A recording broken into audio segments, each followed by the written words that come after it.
ನ್ಯಾಯಯುತ ವ್ಯಕ್ತಿಗೆ ಆದ ಅನ್ಯಾಯಗಳು.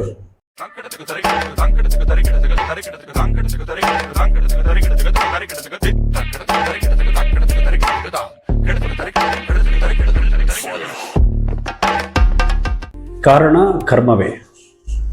ತುಂಬಾ ನ್ಯಾಯವಾಗಿರ್ತಾರೆ, ಒಳ್ಳೆ ರೀತಿಯಲ್ಲಿ ಜೀವನ ಮಾಡ್ತಿರ್ತಾರೆ, ಕೆಟ್ಟದ್ದೇ ಮಾಡಿರಲ್ಲ ಯಾರಿಗೂ, ಅಥವಾ ಒಳ್ಳೆ ಮನೋಭಾವ ಇರುವಂತಹ ವ್ಯಕ್ತಿಗಳಾಗಿರ್ತಾರೆ.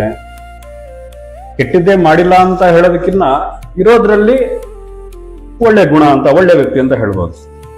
ಅಂತ ವ್ಯಕ್ತಿಗಳಿಗೆ ತುಂಬಾ ನೋವಾಗಿರುತ್ತೆ, ತುಂಬಾ ಕಷ್ಟಗಳಿರುತ್ತೆ, ತುಂಬಾ ಮೋಸ ಆಗಿರುತ್ತೆ, ಬರೀ ಅನ್ಯಾಯ ಆಗಿರುತ್ತೆ. ಆದರೆ ಯಾರು ಇವ್ರಿಗೆ ಮೋಸ ಮಾಡಿರ್ತಾರೆ, ಅನ್ಯಾಯ ಮಾಡಿರ್ತಾರೆ, ಕಷ್ಟ ಕೊಟ್ಟಿರ್ತಾರೆ, ಈ ವ್ಯಕ್ತಿಯ ವ್ಯಕ್ತಿತ್ವಕ್ಕಿಂತ ಅವರು ತುಂಬಾ ದುಷ್ಟರಾಗಿರ್ತಾರೆ, ದುರ್ಜನರಾಗಿರ್ತಾರೆ. ಎದುರುಗಡೆ ವ್ಯಕ್ತಿಗೆ ಕಂಪೇರ್ ಮಾಡಿದ್ರೆ ಈ ವ್ಯಕ್ತಿ ನ್ಯಾಯಯುತವಾಗಿರ್ತಾರೆ. ಆದ್ರೂ ಕೂಡ ಮೋಸ, ದ್ರೋಹ, ಹಿಂಸೆ, ಕಷ್ಟ, ನೋವುಗಳು ಇದನ್ನೆಲ್ಲ ಜಾಸ್ತಿ ಹೆಚ್ಚಾಗಿ ಅನುಭವಿಸ್ತಾ ಇರ್ತಾರೆ. ಯಾಕೆ ಈ ವ್ಯಕ್ತಿ, ನ್ಯಾಯವಾಗಿರುವಂತಹ ವ್ಯಕ್ತಿಗೆ ಈ ಸುತ್ತಮುತ್ತ ಇಷ್ಟು ದುಷ್ಟವಾಗಿರುವಂತ ಜನಗಳು ಸಿಕ್ಕಿದ್ರು, ದುರ್ಜನರು ಸಿಕ್ಕಿದ್ರು, ಅಥವಾ ಅಯೋಗ್ಯರು, ಅರ್ಹತೆ ಇಲ್ಲದೆ ಇರುವಂತವರು ಇವರ ಜೀವನದ ಸಂಬಂಧಗಳಲ್ಲಿ ಬಂದಿದ್ದಾರೆ, ಸ್ನೇಹಿತರಾಗಿ ಬಂದಿದ್ದಾರೆ, ತಂದೆ ತಾಯಿಗಳಾಗಿ ಬಂದಿದ್ದಾರೆ, ಮಕ್ಕಳಾಗಿ ಬಂದಿದ್ದಾರೆ, ಸೋದರ ಸೋದರಿಯಾಗಿ ಬಂದಿದ್ದಾರೆ. ಯಾಕೆ ಇವರೆಲ್ಲ ಬಂದ್ರು? ಈ ರೀತಿಯ ಪ್ರಶ್ನೆ ಸಾಕಷ್ಟು ಜನಗಳಿಗೆ ಬಂದಿದೆ.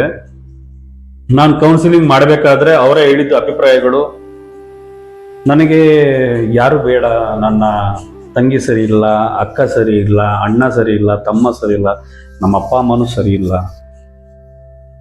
ನಾನು ಅವ್ರಿಗೊಂದು ಪ್ರಶ್ನೆ ಮಾಡ್ತಿದ್ದೆ, ಸರಿ ನೀವಿಷ್ಟು ಅನುಭವಗಳು ಆಗಿದೆ, ನಿಮ್ಮ ಇಲ್ಲಿಯವರೆಗಿನ ಅನುಭವಗಳಲ್ಲಿ ಪರಿಶೀಲನೆ ಮಾಡಿ ಮುಂದಿನ ಜನ್ಮಕ್ಕೆ ಯಾವ ಸಂಬಂಧದವರು ನಿಮಗೆ ಸ್ನೇಹಿತರಾಗಿನೋ ಅಥವಾ ಅಣ್ಣನಾಗಿನೋ ತಮ್ಮನಾಗಿನೋ ಅಪ್ಪನಾಗಿನೋ ನೀವು ರಿಸೀವ್ ಮಾಡ್ಕೊಳ್ಳೋದಕ್ಕೆ ಇಷ್ಟಪಡ್ತೀರಾ ಅಥವಾ ಕಂಟಿನ್ಯೂಷನ್ ಮಾಡೋದಕ್ಕೆ ಇಷ್ಟಪಡ್ತೀರಾ ಅಂತ ಪ್ರಶ್ನೆ ಮಾಡಿದಾಗ ಹೇಳಿದ ಉತ್ತರ ಯಾರೂ ಬೇಡ. ಈ ಜನ್ಮದಲ್ಲಿ ಆಗಿರುವ ಅನುಭವಗಳು, ಕೊಟ್ಟಿರುವ ಅನ್ಯಾಯಗಳು ಅಥವಾ ದುಷ್ಟರು, ಯಾರು ಬೇಡದೇ ಇರುವಂತ ವ್ಯಕ್ತಿಗಳನ್ನ ಇವರು ಹೇಳ್ತಾ ಇದ್ದಾರೆ, ಅವ್ರು ಯಾರು ಬೇಡ. ಹಾಗಾದ್ರೆ ನೀವು ನ್ಯಾಯಯುತವಾಗಿದ್ರಿ, ನೀವು ಒಳ್ಳೆ ವ್ಯಕ್ತಿಯಾಗಿದ್ರಿ, ಆದರೆ ಇಷ್ಟೂ ಜನರು ನಿಮ್ಮ ಈ ಜನ್ಮಕ್ಕೆ ಯಾಕೆ ಬಂದ್ರು? ಯಾಕೆ ನೋವುಗಳನ್ನ ಕೊಟ್ರು? ಯಾಕೆ ಮೋಸ ಮಾಡಿದ್ರು? ಯಾಕೆ ಹಿಂಸೆ ಕೊಟ್ರು?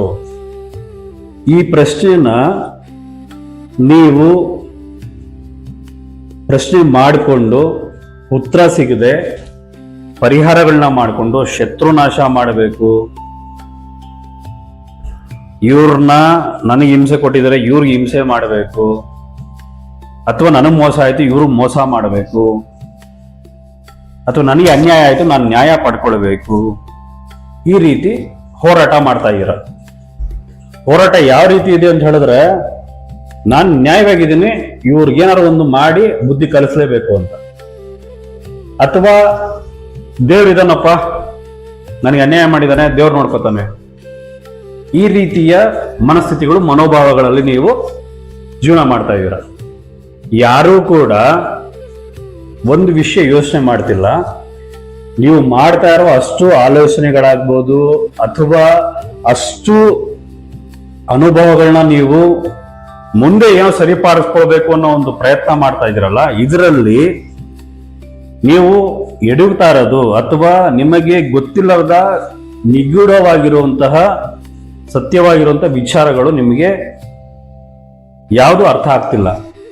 ನೀವು ಮಾಡ್ತಾ ಇರೋ ಅಷ್ಟು ಪರಿಹಾರಗಳಿಂದ ಏನಾಗ್ತಾ ಇದೆ ಅಂತ ಹೇಳಿದ್ರೆ, ಮುಂದಿನ ಜನ್ಮಕ್ಕೆ ನೀವು ಯಾರ್ಯಾರು ಏನೇನು ಎಲ್ಲ ಏನ್ ಮಾಡಬೇಕು ಅನ್ಕೊಂಡು ಏನ್ ಯೋಚನೆ ಮಾಡ್ತೀರ ಇವರೆಲ್ಲ ಮತ್ತೆ ಮುಂದಿನ ಜನ್ಮಕ್ಕೆ ಬರ್ತಾರೆ. ಈ ದುರ್ಜನರು, ಈ ದುಷ್ಟರು, ಅಯೋಗ್ಯರು, ಅರ್ಹತೆ ಇಲ್ದಿರೋರು, ನಿಮಗೆ ಬೇಡದೇ ಇರೋರು. ಹಾಗಾದ್ರೆ ಇದನ್ನ ನಾವು ತಡೆಗಟ್ಟಬಹುದಾ?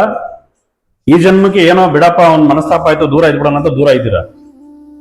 ಅಥವಾ ಏನೋ ಒಂದು ವ್ಯವಹಾರ ಮಾಡ್ಬೇಕಾಯ್ತು, ವ್ಯವಹಾರ ಮಾಡ್ಕೊಳ್ಬಿಟ್ಟು ಮುಗಿಸ್ಬಿಟ್ಟಿದ್ದೀರಾ? ಈ ಜನ್ಮಕ್ಕೆ ಮುಗಿದೋಯ್ತಾ? ಇದಕ್ಕೆ ನೀವು ಈ ಪ್ರಶ್ನೆಗೆ ಉತ್ತರನ ಹುಡುಕೊಳ್ಬೇಕಾ?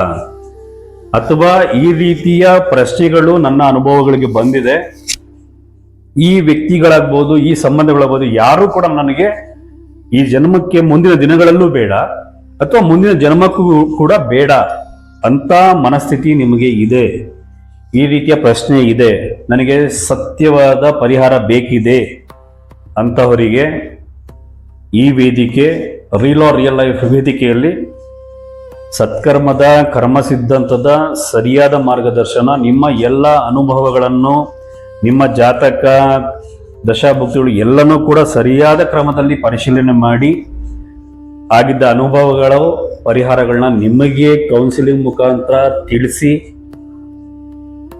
ನೀವು ಪರಿಹಾರನ ಪಾಲನೆ ಮಾಡುವ ರೀತಿ ನೀತಿಗಳನ್ನ ಪರಿಶೀಲನೆ ಮಾಡಿ, ನಿಮ್ಮ ಪರಿಹಾರಕ್ಕೆ ನೀವು ವೆಚ್ಚ ಮಾಡಿರುವಂತಹ ರಿಯಲ್ ಲೈಫ್ ವೇದಿಕೆಯಲ್ಲಿ ವೆಚ್ಚ ಮಾಡಿರುವಂತಹ ಯಾವುದೇ ಸಂಭಾವನೆ ಆಗ್ಬೋದು, ಸಂದಾಯ ಹಣ ಆಗ್ಬೋದು, ನಮ್ಮ ವೇದಿಕೆಯಲ್ಲಿ ವಿಶೇಷವಾಗಿ ಒಂದು ನಿರ್ಧಾರ ಮಾಡಿದ್ದೀವಿ. ಪ್ರಕೃತಿಗೆ, ಭಗವಂತನಿಗೆ ಸಂಕಲ್ಪ ಮಾಡಿ ಈ ವೇದಿಕೆಯಲ್ಲಿ ಯಾರೇ ಬರಬಹುದು ಸಮಸ್ಯೆಗಳನ್ನ ಪರಿಹಾರ ಮಾಡ್ಕೊಳ್ಳಲಿಕ್ಕೆ. ಅಂಥವರು ಪರಿಹಾರ ಮಾಡಿಕೊಳ್ಳುವಂತಹ ರೀತಿ ನೀತಿಗಳಲ್ಲಿ ವೆಚ್ಚ ಮಾಡಿರುವಂತಹ ಹಣವನ್ನ ಯಾವುದೇ ಪರಿಹಾರ ಆಗಿಲ್ಲ, ನನಗೇನೋ ಪ್ರಯೋಜನ ಆಗಿಲ್ಲ ಅಂತ ಹೇಳೋರಿಗೆ ನಿಮಗೆ ಸಂಪೂರ್ಣವಾದ ವೆಚ್ಚ ಆಗಿರುವಂತಹ ಮೊತ್ತವನ್ನು ನಾವು ಹಿಂತಿರುಗಿಸ್ತಾ ಇದ್ದೀವಿ. ಯಾಕೆ ಅಂತ ಹೇಳಿದ್ರೆ, ನಿಮ್ಮ ಜೀವನದಲ್ಲಿ ಆಗಿರುವಂತಹ ಅನುಭವಗಳನ್ನ ನೀವು ಸರಿ ಮಾಡ್ಕೊಳ್ಳೋದಕ್ಕೆ ಆಲ್ರೆಡಿ ಸಾಕಷ್ಟು ಪರಿಹಾರಗಳನ್ನ ಮಾಡಿಕೊಂಡು ನೊಂದು ಬಿಟ್ಟಿದ್ದೀರಾ, ಬೆಂದೋಗಿದ್ದೀರಾ. ಯಾವ ರೀತಿ ಬೆಂದೋಗಿದ್ದೀರಾ ಅಂದ್ರೆ, ಇವನು ಯಾರಪ್ಪ ಮತ್ತೆ ಅದೇ ತರ ಹೇಳ್ತಾ ಇದ್ದಾನೆ, ಮತ್ತೆ ಅದೇ ರೀತಿ ಆಗುತ್ತೆ ಅನ್ನೋ ಒಂದು ರೀತಿಯಲ್ಲಿ ನಿಮಗೆ ಮನಸ್ಥಿತಿ ಬಂದ್ಬಿಟ್ಟಿದೆ. ಹಾಗಾಗಿ ನನ್ನ ಗುರುಗಳ ಆದೇಶ ಮತ್ತೆ ನಮ್ಮ ಗುರುಗಳ ಅನುಮತಿಯನ್ನ ನಾನು ತಗೊಂಡು ಭಗವಂತನಿಗೆ ಸಂಕಲ್ಪ ಮಾಡಿ ರಿಯಲ್ ಲೈಫ್ ವೇದಿಕೆಯಲ್ಲಿ ತುಂಬ ನೋವಿನಲ್ಲಿರುವಂತಹ ವ್ಯಕ್ತಿಗಳು, ಯಾವುದೇ ಪರಿಹಾರ ಸಿಗದೇ ಇರುವಂತಹ ವ್ಯಕ್ತಿಗಳಿಗೆ ನಾನು ಸರಿಯಾದ ಸತ್ಕರ್ಮದ ಕರ್ಮ ಸಿದ್ಧಾಂತವನ್ನು ತಿಳಿಸ್ಕೊಡ್ತೀನಿ. ಆ ಮಾರ್ಗದರ್ಶನದ ಅವಶ್ಯಕತೆ ಇದೆ ಅಂತ ಹೇಳಿ, ನಿಮ್ಮ ಮನೋಭಾವ ಇದೆ, ಮನಸ್ಥಿತಿಗಳಿದೆ ಅಂತ ಹೇಳಿದ್ರೆ ಇಲ್ಲಿ ಕಾಣ್ತಾ ಇರೋ ಕಾಂಟ್ಯಾಕ್ಟ್ ನಂಬರ್ಗೆ ಕಾಲ್ ಮಾಡಿ ಅಥವಾ ನಿಮ್ಮ ಸಮಸ್ಯೆಗಳನ್ನ ಮೆಸೇಜ್ ಮುಖಾಂತರ ಡ್ರಾಪ್ ಮಾಡಿ.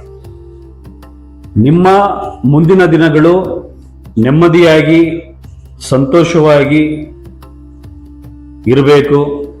ಅದೇ ರೀತಿ ಇಲ್ಲಿ ಆದಂತಹ ಅನ್ಯಾಯ ಅಥವಾ ಅನಾಹುತಗಳು ಮುಂದಿನ ಜನ್ಮದಲ್ಲಿ ಇದು ಯಾವುದು ಇರದೆ ನೆಮ್ಮದಿಯಾಗಿ ಒಳ್ಳೆ ವ್ಯಕ್ತಿಗಳಿರುವಂತಹ ವಾತಾವರಣ ಇರುವಂತಹ ಸಂಬಂಧಗಳಲ್ಲಿ ನಿಮ್ಮ ಜನ್ಮ ಪಡ್ಕೊಳ್ಬೇಕು.